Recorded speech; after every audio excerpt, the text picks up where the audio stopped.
अखन अहाँ सब सुन रहल छी अमचन म्यूजिक के शानदार प्रस्तुति।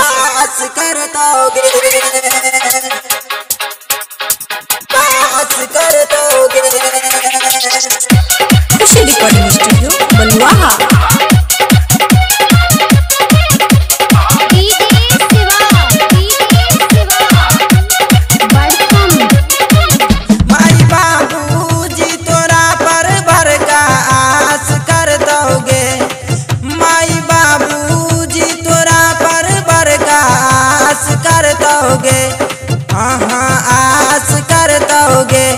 मैया शारद के पूजा करिए मैट्रिक पास कर दोगे।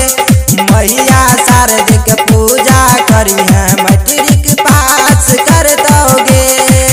माई बाबूजी तोरा पर बड़का आस कर दोगे।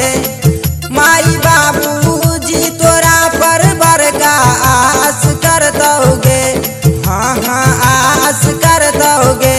मैया शारद के पूजा करिए मैट्रिक पास कर दोगे। मैया शारद के पूजा करिए मैट्रिक पास कर दोगे। पास कर दोगे। खुशी रिकॉर्डिंग स्टूडियो बलुआहा।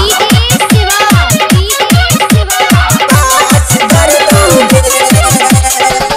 हम सब बाबे हो के यही तो मैया सहबार गे। एक पल में कर दे तो तोरो बेरा पार गे।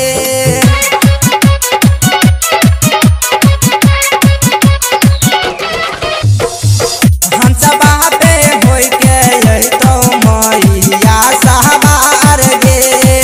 एक पल में कर दे तो तोरो बेरा पार गे।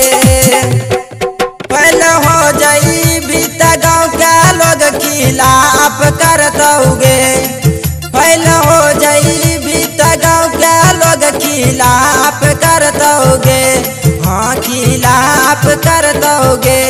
मैया शारद के पूजा करिए मैट्रिक पास कर दोगे। मैया शारद के पूजा करिए मैट्रिक पास कर दोगे।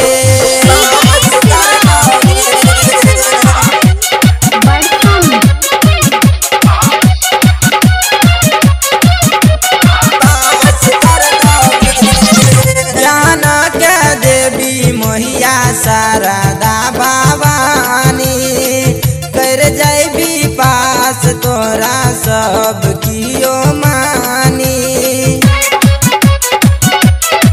खुशी रिकॉर्डिंग स्टूडियो बलुआहा।